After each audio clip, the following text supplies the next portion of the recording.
Oh, cuánto anhelamos que Dios nos hable hoy por su palabra. Yo les pido, por favor, que vayan conmigo a la carta de Pablo a los Romanos. Romanos capítulo 3. Vamos a leer los versículos 21 al 26. Pero ahora, aparte de la ley, la justicia de Dios ha sido manifestada, atestiguada por la ley y los profetas, es decir, la justicia de Dios por medio de la fe en Jesucristo para todos los que creen, porque no hay diferencia por cuanto todos pecaron y no alcanzaron la gloria de Dios, siendo justificados gratuitamente por su gracia, por medio de la redención que es en Cristo Jesús, a quien Dios exhibió públicamente como propiciación por su sangre a través de la fe, como demostración de su justicia, porque en su tolerancia Dios pasó por alto los pecados cometidos anteriormente, para demostrar en este tiempo su justicia, a fin de que Él sea justo y sea el que justifica al que tiene fe en Jesús. Seguramente muchos de ustedes han escuchado alguna vez esta frase: te tengo una mala noticia y una buena, ¿cuál quieres primero? Y usualmente nosotros preferimos la buena delante. De hecho, en muchos casos ese debe ser el orden necesariamente, porque la buena noticia depende de la mala. Y eso es precisamente lo que nosotros encontramos en la carta de Pablo a los Romanos, que comenzamos a estudiar hace ya varias semanas atrás. El tema de esta carta es el Evangelio y sus implicaciones. Pero el Evangelio es una buena noticia que no tiene ningún sentido a menos que conozcamos la mala noticia que la precede. Y eso es lo que Pablo hace a partir del versículo 18 del capítulo 1 hasta el capítulo 3, versículo 20, presentarnos un diagnóstico de la condición espiritual de la raza humana en la presencia de Dios. Y como hemos visto ya en todas estas semanas, el cuadro que Pablo nos presenta en este pasaje no es agradable en ningún sentido.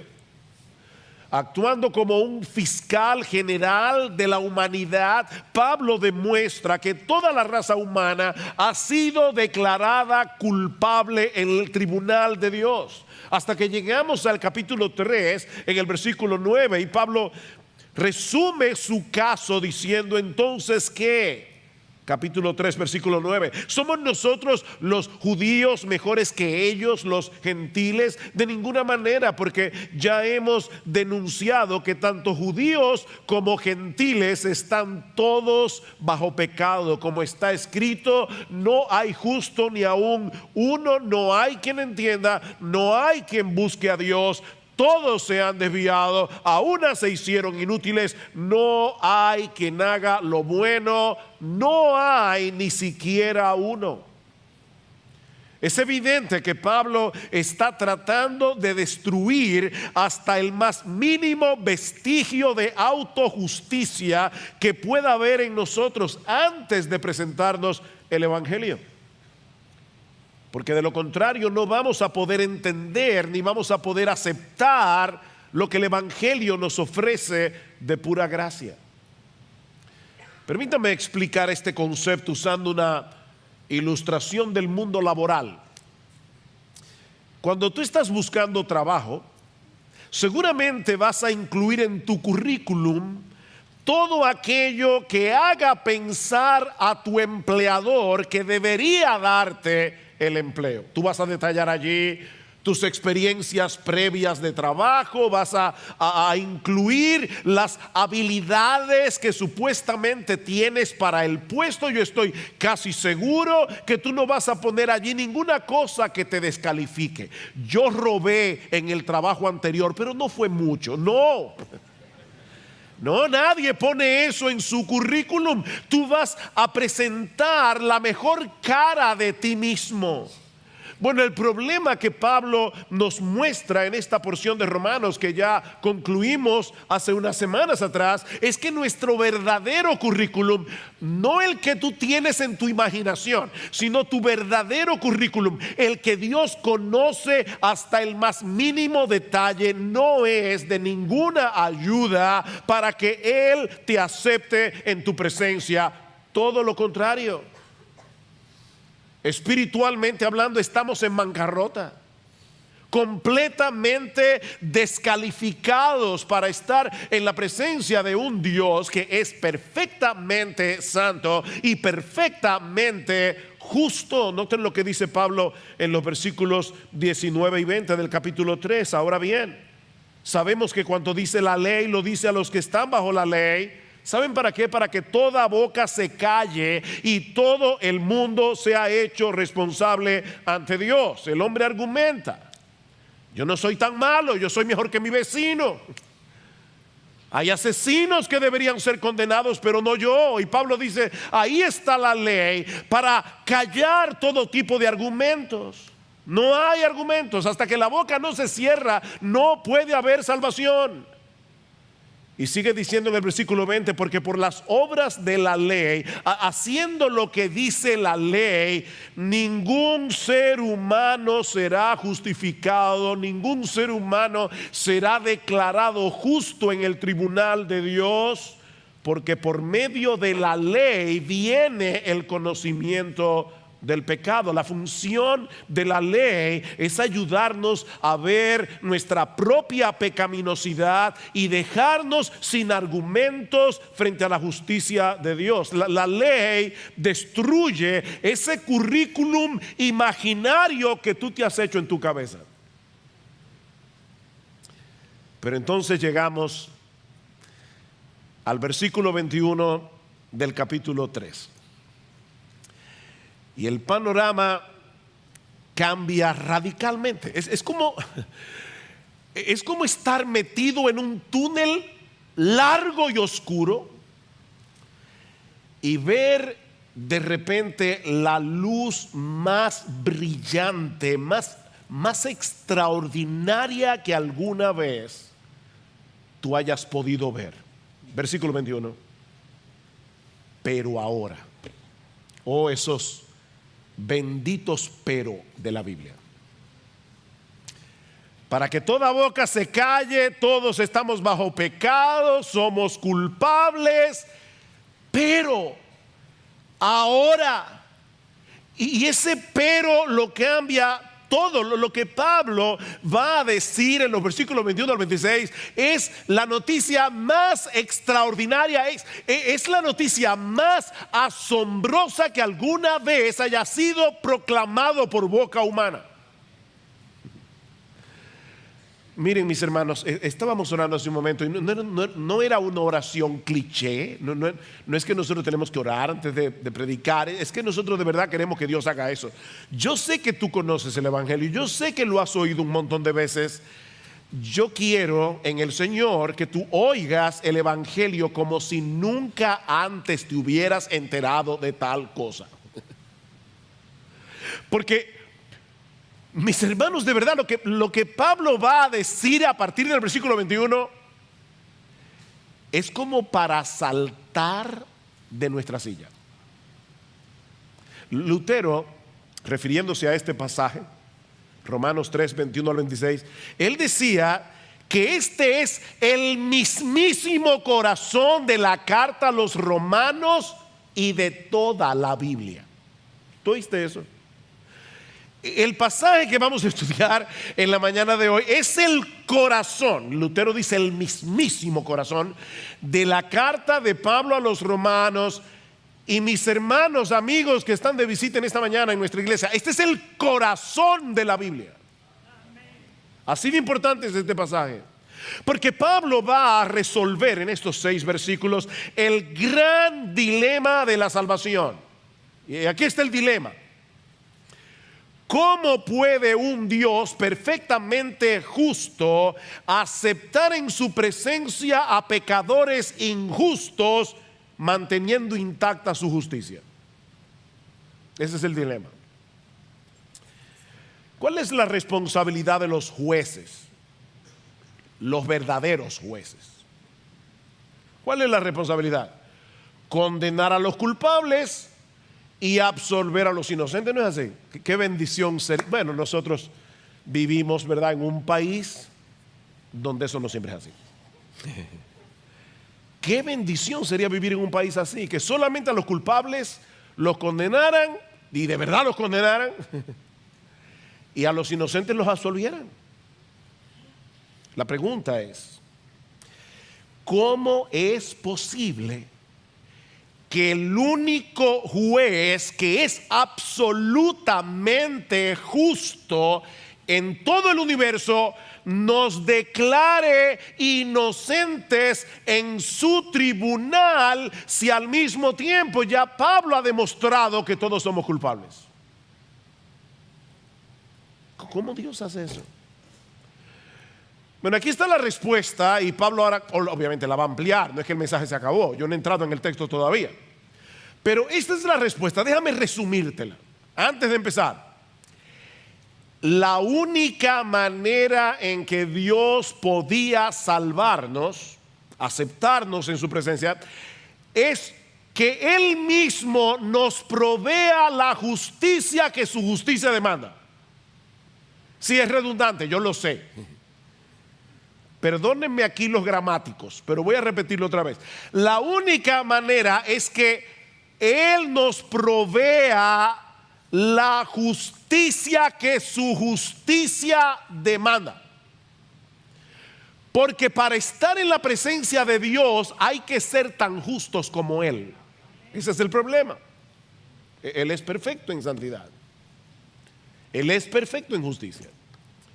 ¿Y cómo Dios hace eso? Bueno, hay 5 cosas aquí en el pasaje, voy a verlas rápidamente. En primer lugar, Pablo nos dice en nuestro texto que Dios ha hecho un despliegue de su justicia en el Evangelio, la cual es ofrecida aparte de la ley. Dios ha hecho una manifestación, un despliegue de su justicia que es aparte de la ley. Vean el versículo 21 otra vez. Pero ahora, aparte de la ley, la justicia de Dios ha sido manifestada, atestiguada por la ley y por los profetas. En medio del panorama tan oscuro que Pablo nos acaba de presentar de la condición humana, y habiendo ya declarado, como vimos, que en el mundo no hay justo, una sola persona que sea justa, ahora Pablo nos dice que Dios ha decidido hacer un despliegue de su justicia al darnos esa justicia aparte de la ley. Aparte de la ley. ¿Qué hace la ley en el Antiguo Testamento? Bueno, la ley contenía mandamientos, contenía rituales, contenía ceremonias, pero Pablo está diciendo que la justicia que Dios ha manifestado en el Evangelio no tiene nada que ver con ninguna de esas cosas. No tiene que ver con ceremonias, no tiene que ver con rituales, no tiene que ver con lo que tú hagas o dejes de hacer. Eso es lo que Pablo está diciendo, es esa parte de la ley. Aparte de la ley. Porque si dependiera de nuestra obediencia a la ley, no habría esperanza de salvación para nadie. Porque nunca ha habido y nunca lo habrá una sola persona en el mundo que pueda obedecer esa ley de la cuna hasta la tumba, y eso es lo que la ley exige. Dice en Santiago que el que comete un pecado, una sola infracción de la ley, ya violó toda la ley, porque la ley es como una cadena. Si tú rompes un eslabón, no solamente rompiste un eslabón, dañaste la cadena. Ese es el problema. Ahora, no es que la ley sea defectuosa, por si acaso. No, la ley es perfecta, la ley es buena. El problema está en nosotros, que no podemos guardar la ley. Alguien ha dicho, la ley es un buen capitán, pero nuestra carne, nuestra naturaleza pecaminosa es un mal soldado. La ley es un buen capitán, nuestra carne es un mal soldado.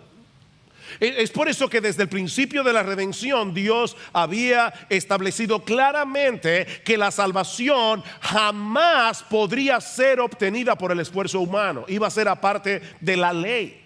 Fíjense cómo Pablo dice en el versículo 21 una vez más: ahora, aparte de la ley, la justicia de Dios ha sido manifestada, atestiguada por la misma ley y por los profetas. La misma ley decía: yo no te puedo salvar.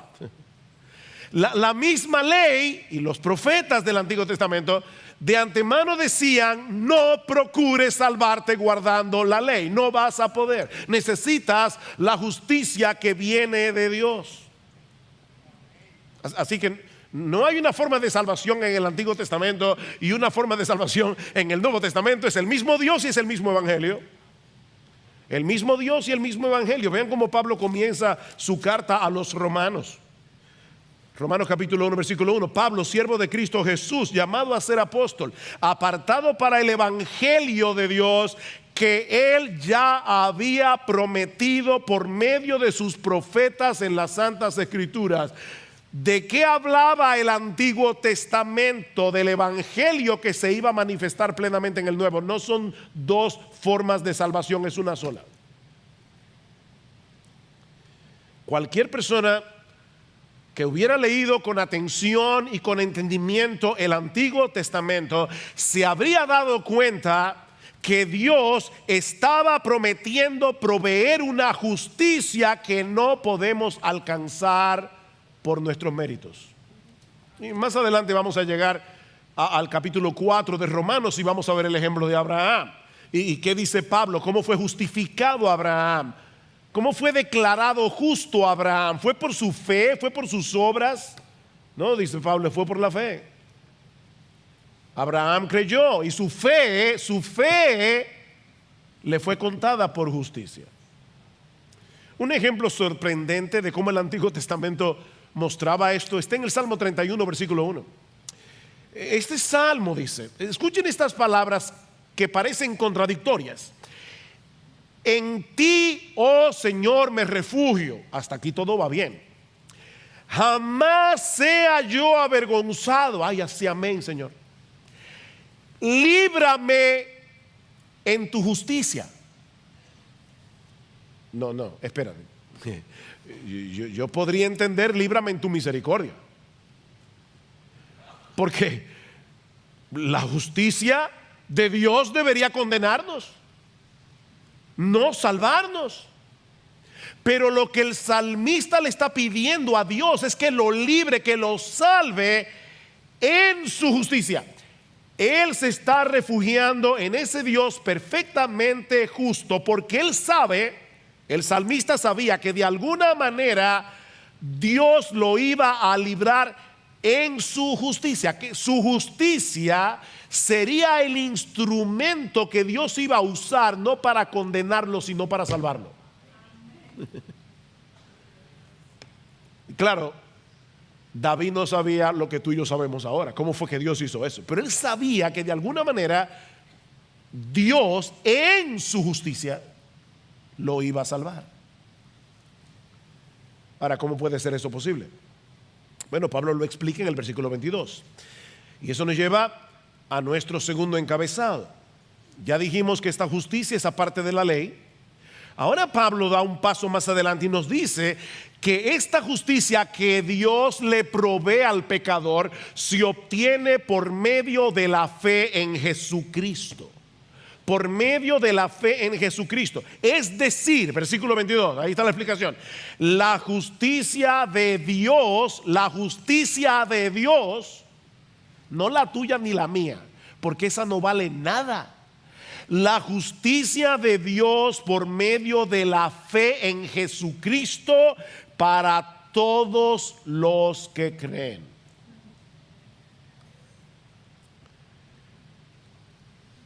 Ya Pablo había dicho en el capítulo 1 de la carta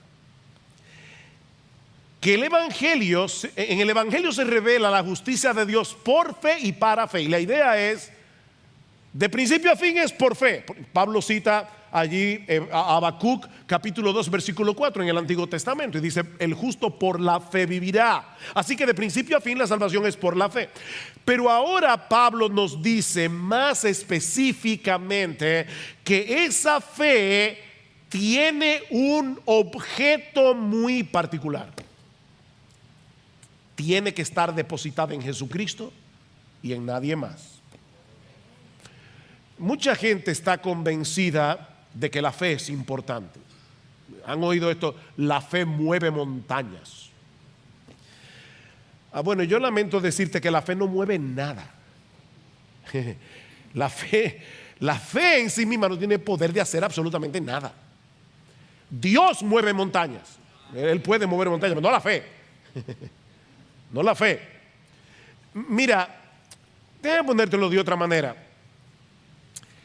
Al final de cuentas, lo importante no es cuánta fe tú tienes, es en quién tú la tienes depositada. Tú puedes estar completamente convencido y tener absoluta fe de que si te vas en tubo desde La Matica hasta Puerto Rico, tú vas a llegar. Y aquí está otro que se va en avión temblando porque le tiene pánico a los aviones. ¿Sabes qué? Este que tiene tanta fe probablemente será comido por los tiburones en el canal de la Mona. Este que se subió al avión temblando probablemente va a llegar a Puerto Rico, porque el asunto no depende del tamaño de la fe, es el objeto de la fe lo importante. Si tú tienes toda tu fe depositada en un objeto equivocado, te vas a perder. Tú te puedes tomar un trespasito creyendo que es jugo de naranja y te va a matar igualito. No es la fe, no es la sinceridad de tu fe, es el objeto de la fe. Bueno, lo que está diciendo Pablo aquí es que la fe verdadera descansa únicamente en el Señor Jesucristo y en nadie más. Nadie más. De hecho, alguna gente dice: yo tengo mucha fe en Dios. Bueno, esto te va a chocar todavía más. Óyeme bien. No importa que tú tengas fe en Dios si no tienes esa fe puesta en el Señor Jesucristo. No es fe en Dios, como decía aquel famoso poema de Siderata: procura estar en paz con Dios cualquiera que sea tu idea de Él. Entonces, yo tengo mucha fe en Dios. No es fe en Dios. Claro, Jesucristo es Dios encarnado, pero lo que Pablo está diciendo es que esa fe es muy particular. Es una fe en el Señor Jesucristo. Dios el Padre ha colocado a Jesús como el único medio de salvación, así que nadie puede tener verdadera fe en Dios a menos que no tenga fe en Jesús. Por eso este mensaje se llama Solo en Jesús. Es solo en Jesús.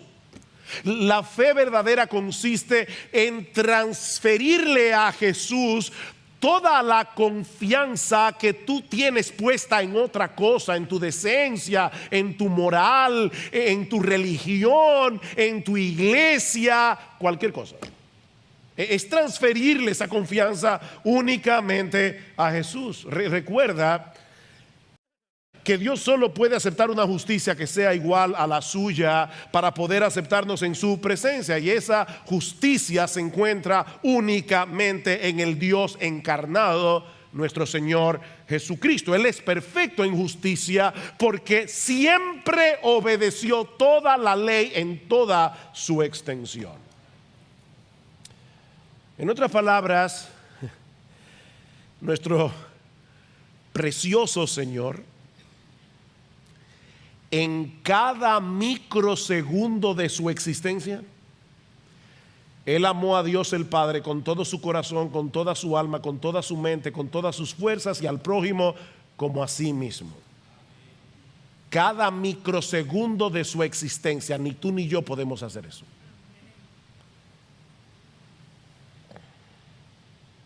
Y lo que Dios nos ofrece en el Evangelio, y esto es lo impresionante, es transferir a nuestra cuenta esa justicia perfecta de Jesús por medio de la fe.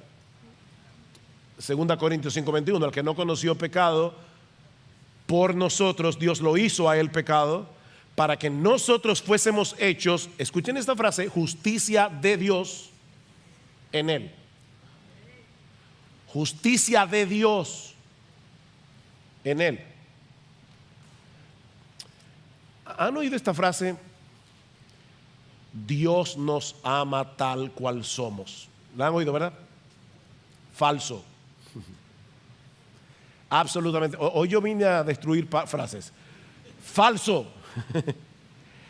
Mira, déjame decirte algo.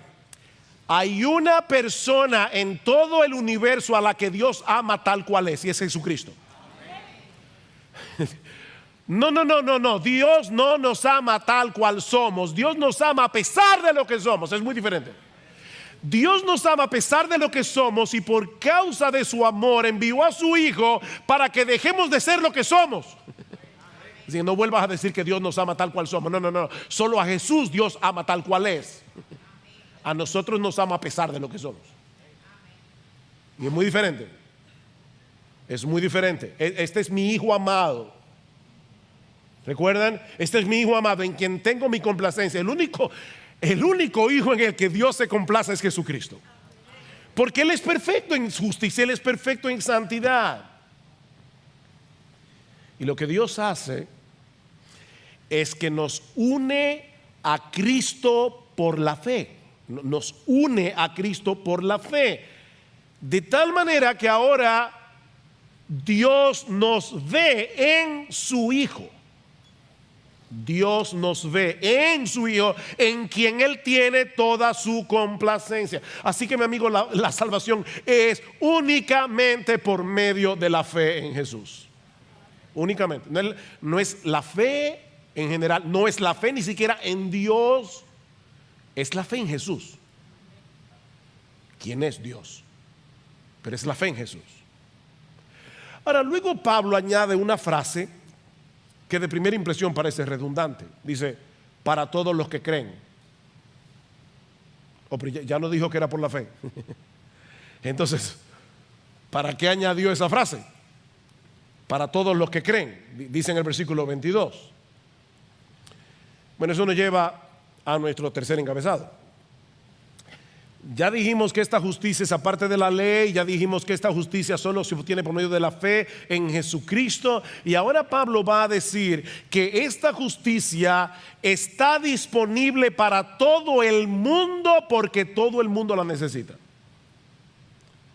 Eso es lo que Pablo quiere subrayar. No olviden que Pablo ha venido tratando en la carta el problema de los judíos, que se creían ser los únicos que tenían la salvación. Y ahora Pablo dice, no. Es decir, la justicia de Dios por medio de la fe en Jesucristo para todos los que creen, porque no hay distinción, por cuanto todos pecaron y no alcanzan la gloria de Dios.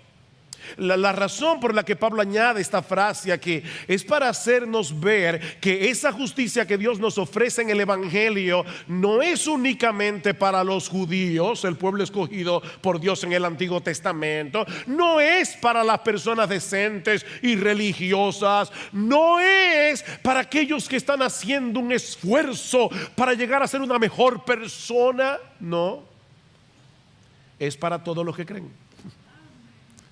Para todos los que creen, sin distinción. Se trata de una oferta universal porque la necesidad es universal. Todo el mundo la necesita. Todos pecaron, todos. Sí, tú también. Y están destituidos de la gloria de Dios. ¿Y eso qué significa? Que todos nosotros fallamos en alcanzar el propósito para el que fuimos creados.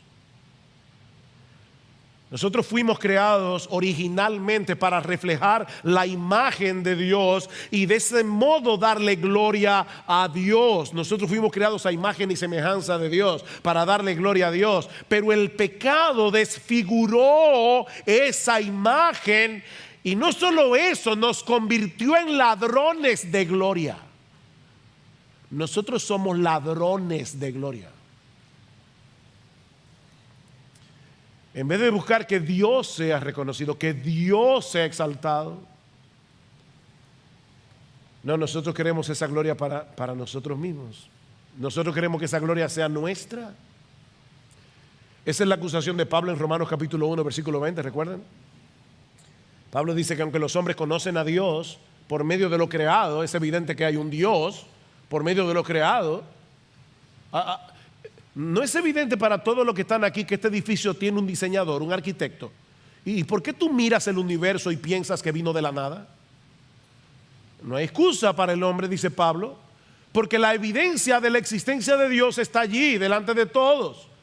Así que el hombre, aunque conocía a Dios, dice Pablo, no le glorificaron como a Dios, ni le dieron gracias, sino que se envanecieron en sus razonamientos y su necio corazón fue entenebrecido. No queremos glorificar a Dios, no queremos darle gracias. Es por eso que las religiones humanas son tan atractivas. Porque la religión te dice, si tú haces esto y vas a misa y lees la Biblia y haces no sé qué cosa, te vas a salvar. De alguna manera yo hice algo que hizo que Dios me diera la salvación. Hasta en eso queremos robarle a Dios la gloria.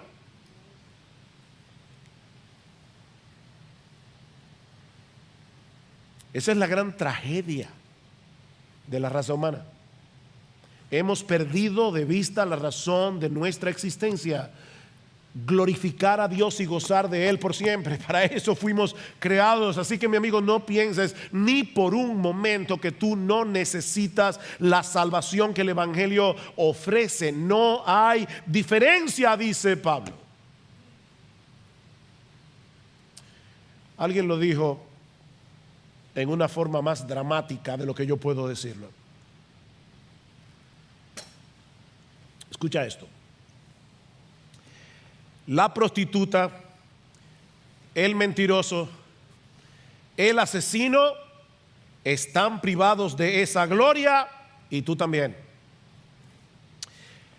Tal vez, dice este autor, tal vez ellos están en el fondo de una mina y tú en la cima de los Alpes, pero estás tan lejos como ellos de poder tocar las estrellas. ¿Ves el punto? Allá nosotros vemos a la prostituta, a los asesinos, a los narcotraficantes. Tú te ves en la cresta de los Alpes.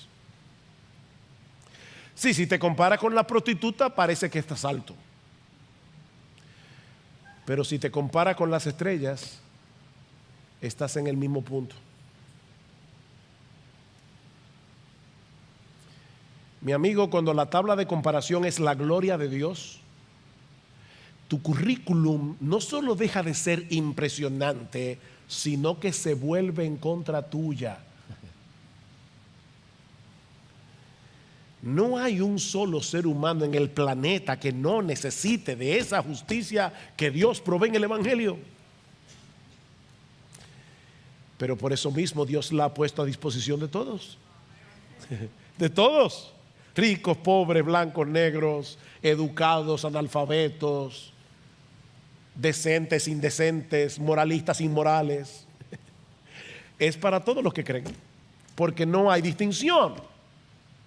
No se trata de algo que mereces, es algo que Dios ha decidido darlo simplemente a aquellos que extienden su mano desnuda para recibir el regalo. Y eso nos lleva a nuestro cuarto encabezado. Y es que esta justicia, dice Pablo, emana únicamente de la buena disposición de Dios. Vean el versículo 24. Siendo justificados gratuitamente por su gracia. No tiene nada que ver con algún mérito personal. Es algo que fluye enteramente de la gracia de Dios. Fuimos justificados gratuitamente por su gracia. Y otra vez, Pablo, ¿qué te pasa? Siendo redundante de nuevo. Si es por gracia, es gratuitamente. ¿No es así? Y si es gratuitamente, es por gracia. Pero Pablo quiso decirnos gratuitamente por gracia. Fuimos justificados. Recuerden que la palabra justificación es una palabra del tribunal. Es lo contrario a ser condenado. O sea, Pablo está diciendo, fuimos absueltos en el tribunal de Dios. Gratuitamente por gracia. Ok, estas dos frases, dos palabras gratuitamente, por gracia, apuntan hacia dos direcciones diferentes. La palabra gratuitamente es exactamente la misma palabra griega que aparece en Juan, el Evangelio de Juan, capítulo 15, en el versículo 25, donde dice del Señor Jesucristo que Él fue odiado sin causa me aborrecieron. Aquí está la palabra. Gratuitamente es igual a sin causa. Pablo está enfatizando una vez más que la justificación no tuvo que ver con nada que tú hayas podido hacer. Nada, fue sin causa. De parte nuestra, sin causa. Óyeme bien, ni siquiera el hecho de haber creído. Porque muchos creyentes pueden convertir la fe en una obra. No, la fe es el único acto del hombre que no es una obra. La fe es el único acto del hombre que no es una obra. No veas tu propia fe como algo meritorio. Cuando nos predicaron el evangelio a Juan y a mí, él no creyó, pero yo creí. Obviamente. Yo creí. No, la fe no tiene ningún mérito. Oye lo que dice este autor. La fe simplemente es la actitud de venir a Dios con las manos vacías. ¿Ven? No hay mérito.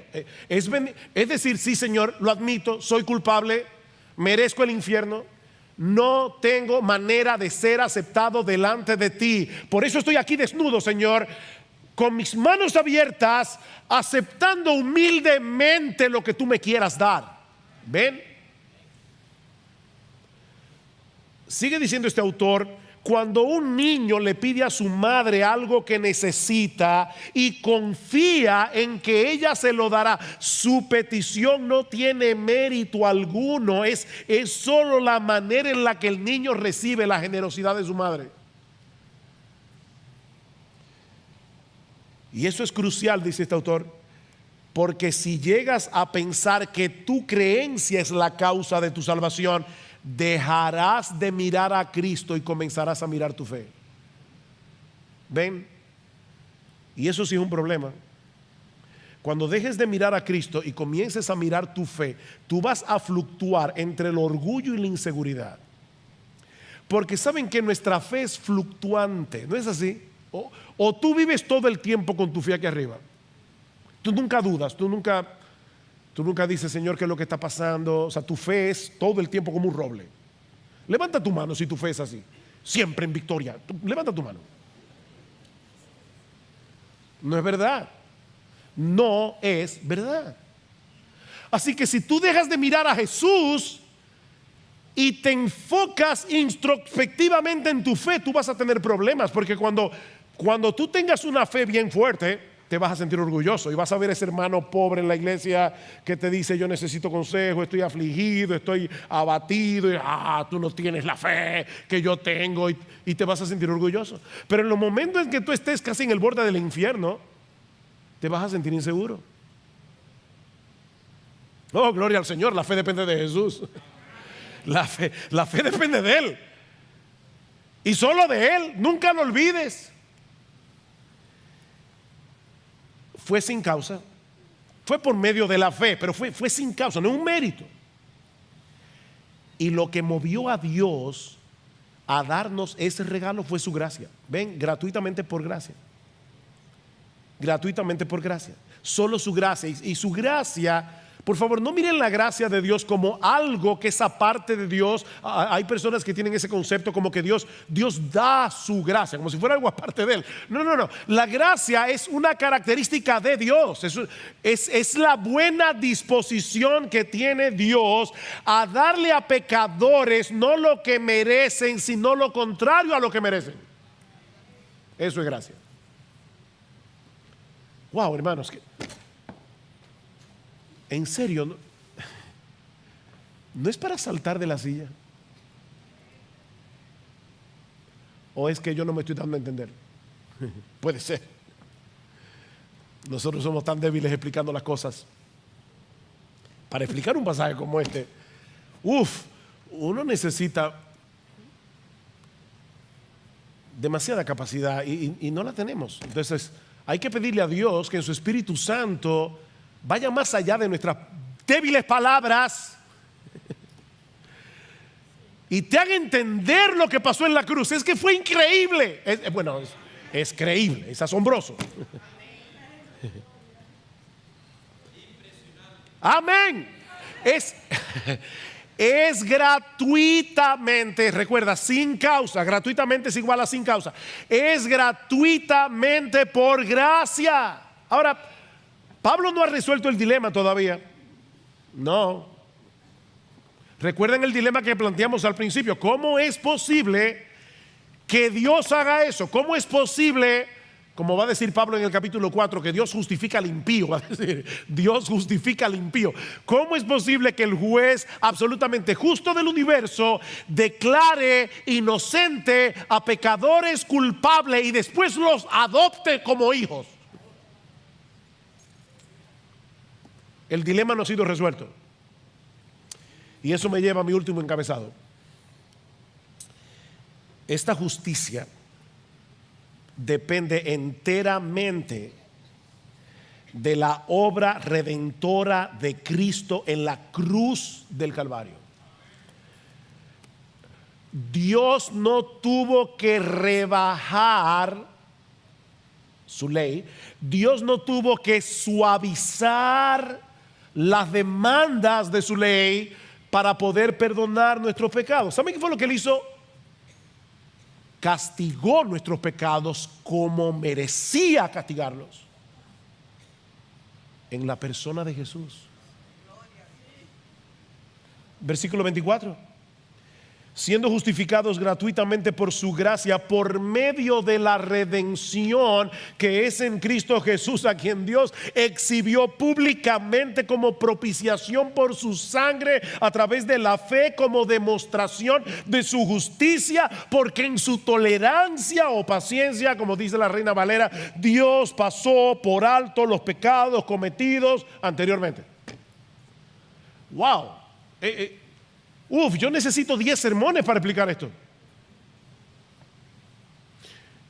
Pablo está usando aquí 3 palabras teológicas que son importantes. El evangelio es un diamante tan precioso, tiene tantas caras este diamante, que una sola palabra no lo explica. Pablo ha hablado de justificación, ahora está hablando de redención, de propiciación. La justificación tiene que ver con el tribunal. Es una declaración legal. Fuimos declarados justos en el tribunal de Dios. Pero ahora Pablo nos dice que también fuimos redimidos. Redimidos. La palabra redención tiene que ver con el mercado de esclavos. Todos nosotros, dice la Escritura, éramos esclavos del pecado. Claro, tú no te das cuenta porque el pecado actúa a través de tu voluntad. Y por lo tanto tú crees que eres libre cuando pecas, porque cuando pecas estás haciendo lo que quieres hacer. Y es verdad que estás haciendo lo que quieres hacer, pero el pecado está influyendo en tu querer para que peques. Tú eres un esclavo. Somos esclavos del pecado hasta que venimos a Jesús. Dice Juan capítulo 8 versículo 34, esto es el Señor Jesucristo hablando: el que comete pecado es esclavo del pecado.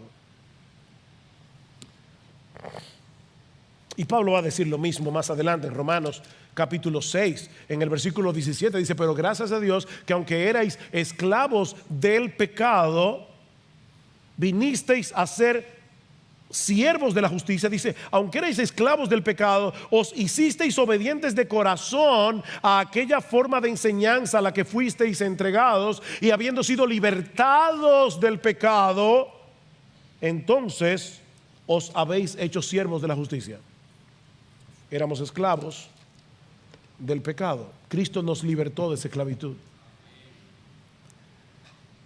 Él pagó nuestra deuda con la justicia de Dios y al mismo tiempo rompió la cadena que nos ataba al pecado. Él nos compró. Él fue al mercado de esclavos y nos compró, nos libertó al precio de su sangre, para que ahora tú y yo que somos cristianos seamos exclusivamente suyos.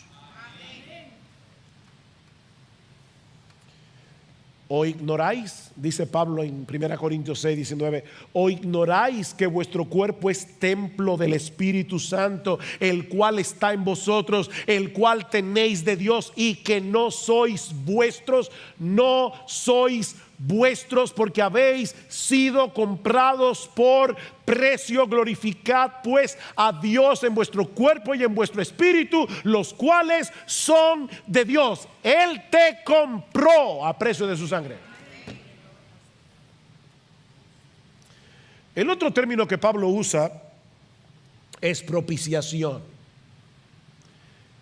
Y este término causa mucho problema a la gente en el día de hoy, porque significa aplacar la ira. No. El Dios en el que yo creo es un Dios de amor. Y el mío también. Pero al mismo tiempo es un Dios de justicia y por lo tanto es un Dios de ira. ¿Tú crees que sería amoroso que los jueces dominicanos sacaran libres a todos los narcotraficantes? Qué amoroso, ¿verdad? No, eso no sería justo. Eso no sería justo. El crimen debe ser castigado. De hecho, lo hemos dicho un montón de veces: el que no ama tampoco tiene, el que no tiene ira, tampoco tiene amor. Es imposible tener amor sin ira. ¿Cómo tú me puedes decir a mí que tú amas a los niños y al mismo tiempo te es indiferente ver que hay personas que abusan de ellos? Eso debería indignarte. Es imposible tener amor sin ira. Amor sin ira es indiferencia. Eso no es amor. Y Dios, no es que Dios es un ser malhumorado, rabioso, de mal genio, que hay que andar de puntilla. No vaya a ser que un día le dé una rabia y decida borrarnos del mapa. No es de esa rabia ciega que estamos hablando aquí. La ira de Dios es el aborrecimiento justo e infinito que Él experimenta hacia el pecado y que lo mueve a castigar al pecador. Dios no puede dejar el pecado sin castigo, porque eso no sería justo. Y un Dios que no es justo ya no es Dios. Pero es aquí precisamente donde el Evangelio se torna de verdad impresionante. La Santísima Trinidad, Dios el Padre, Dios el Hijo, Dios el Espíritu Santo, en común acuerdo decidieron que Dios el Hijo, Dios, no olviden esa palabra, Dios el Hijo, tomara nuestro lugar en la cruz del Calvario para recibir sobre Él toda la ira de Dios que tú y yo merecíamos por nuestros pecados. Por eso alguien decía: la cruz es el lugar donde el juez entra en juicio. El juez se sienta en el banquillo de los acusados. Por el puro afecto de su voluntad, Dios decidió amar a los objetos de su ira y remover su ira de ellos, volcándola en su Hijo. Eso es lo que leíamos en Isaías 53. Todos nosotros nos descarriamos como ovejas, cada cual se apartó por su camino, mas Jehová cargó en él el pecado de todos nosotros. Él herido fue por nuestras rebeliones, molido por nuestros pecados. El castigo de nuestra paz fue sobre él, y por su llaga fuimos nosotros curados. Oh, wow. El castigo de nuestra paz. ¿Qué frase? El castigo que tú y yo merecíamos, pero que ahora fue removido para que tengamos paz con Dios, cayó sobre él. Por su conocimiento justificará mi siervo justo a muchos y llevará las iniquidades de ellos. ¿Ven el punto? Wow, Isaías escribió eso 700 años antes del nacimiento de Jesús. ¡Wow! ¡Qué evangelio! ¡Qué glorioso evangelio! Esto es impresionante, para usar la palabra de Rickson. ¡Wow! Ese es el corazón del evangelio. Óyeme, déjame decirte otra cosa. Yo te dije ya, no es fe solamente, no es fe en Dios general, es fe en Jesús. Bueno, ahora te voy a decir que tampoco es fe en Jesús en general. Porque una persona puede creer en Jesús como ese maestro que vino a darnos un ejemplo. Gloria y yo nos topamos con un señor en Miami y comenzamos a predicarle el evangelio y resultaba que era mormón. y yo le hice varias preguntas: ¿qué tú crees acerca de Jesús? Y dice, oh wow, para mí Jesús es como lo máximo. Yo trato de vivir según el ejemplo de Jesús. Y yo le decía, el problema es que ni tú ni yo podemos seguir ese ejemplo. Entonces, oye bien, no es tener fe en Dios, ni siquiera es tener fe en Jesús en sentido general. No, mira el versículo 25 otra vez.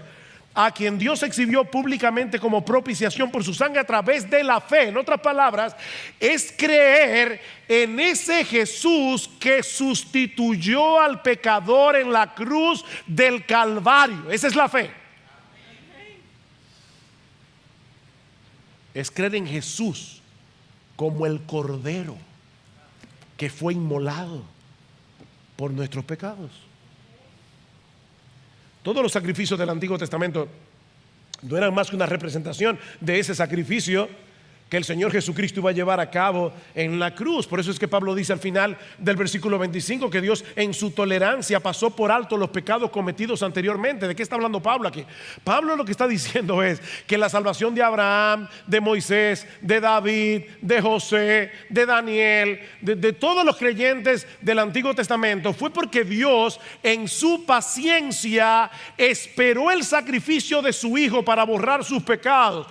La salvación de Moisés, de Abraham, de Daniel, de David no dependía de los animales sacrificados. Eso fue perdón a crédito. Perdón a crédito. Dios en su paciencia decidió perdonarlos porque Él sabía que esa tarjeta iba a ser pagada.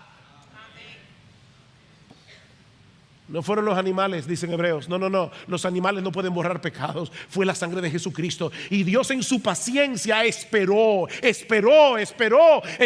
hasta que llegara su Hijo y fuera muerto en esa cruz.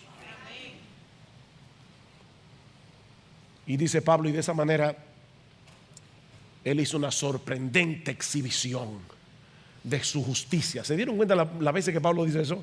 Versículo 21, pero aparte de la ley, la justicia de Dios ha sido manifestada.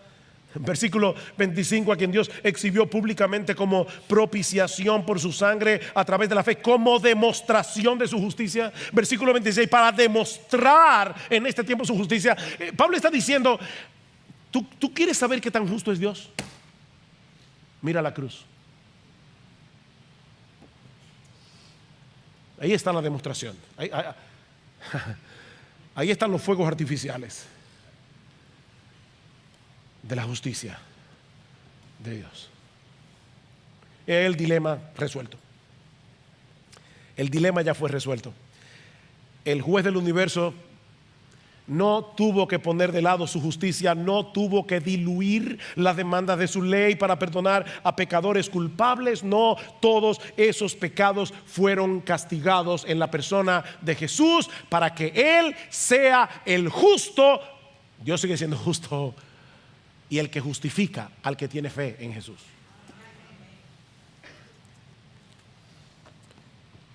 Esa es la buena noticia del Evangelio.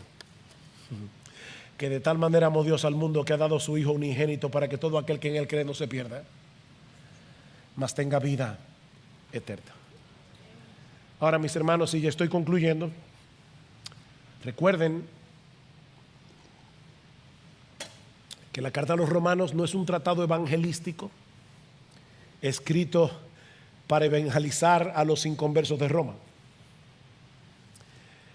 Esta carta fue enviada a una iglesia, a un grupo de cristianos.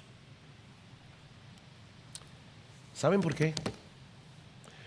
Porque la única manera en que tú y yo podemos crecer en gracia y dar frutos para la gloria de Dios es entendiendo cada vez mejor este evangelio.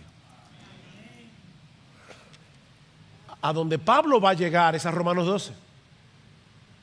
Os ruego, hermanos, por las misericordias de Dios. ¿Cuáles misericordias? ¿Tú quieres más que esas? ¿Qué misericordia? Os ruego por las misericordias de Dios. Ahí que va a llegar Pablo. Que presentéis vuestros cuerpos en sacrificio vivo, santo, agradable a Dios, que es vuestro culto racional. No os conforméis a este siglo, sino dejaos ser transformados por medio de la renovación de vuestro entendimiento, para que comprobéis cuál es la voluntad de Dios, agradable, buena y perfecta.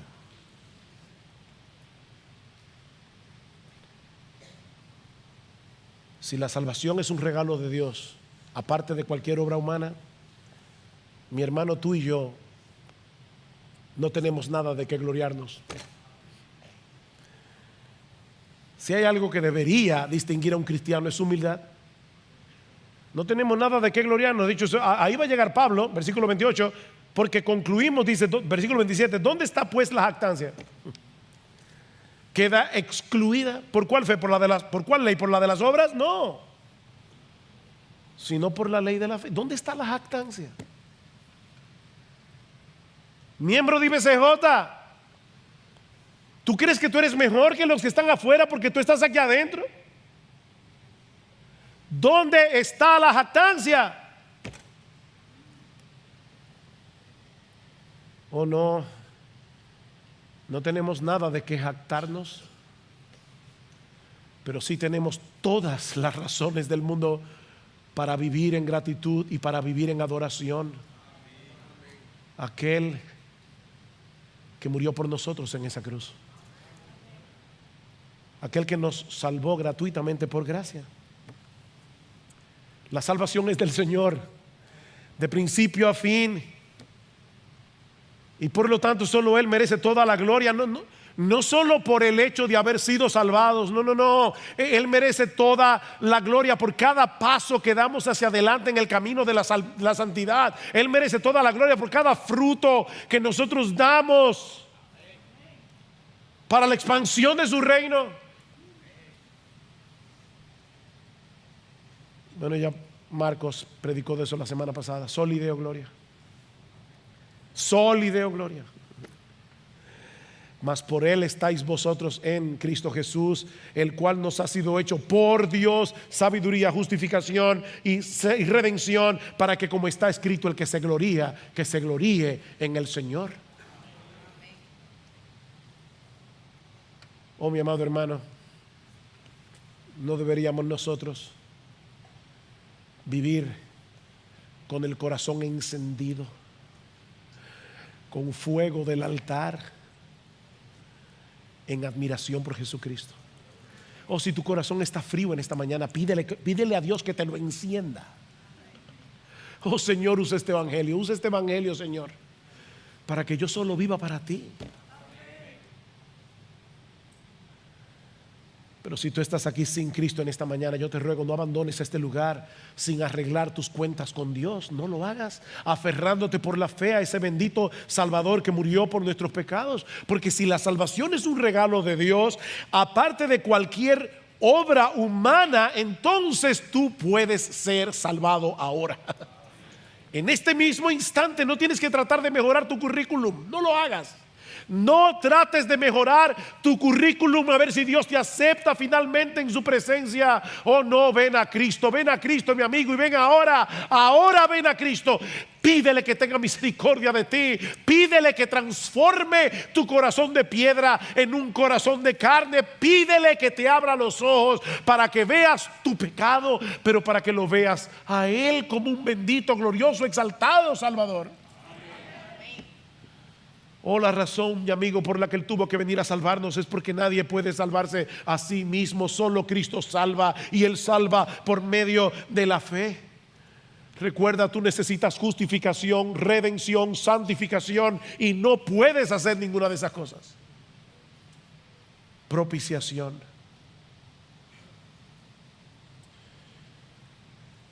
Aquí es donde las preposiciones son importantes. Es solo por gracia, es solo en Cristo y es solo por medio de la fe.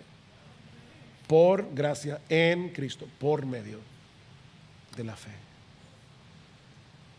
Oh, que el Señor bendiga su palabra hoy, llenando de gratitud y adoración el corazón de los creyentes y de un ferviente deseo de vivir únicamente para Él.